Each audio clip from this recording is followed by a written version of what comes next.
So yung mga tropa, what's up sa inyo lahat dyan? Good morning sa inyo, no?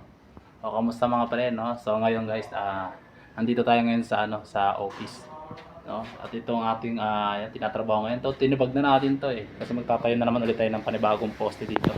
So ayun, papakita ko sa inyo itong ating tatrabahohin ngayong araw. Let's go! So nga pala mga tropa, no? Itong ating office ngayon, no? Yan, ating mga natayong poste.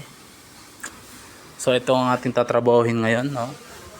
Kung makikita nyo to, ito yung tinibag natin kahapon. Ayan. So ayan tropa. Ayan, oh. Kasi ilulusot natin itong malaking poste na to, no? Ayan, no? Yung I-beam na yan. Ipapatong natin yan dito para may tayo natin. Pero unahin muna natin itong maliit na to. Ayan. I-fix natin yan dyan. Tapos may isa pa yan. Bali dalawa yan para mataas. Ayan, no? Para may tayo natin itong malaking I-beam. Diyan kasi tayo kukuha ng persa para may tayo yan, no? So ayun, let's go. Simulan na natin to mga tropa, no? Nang matapos na to. Let's go boy.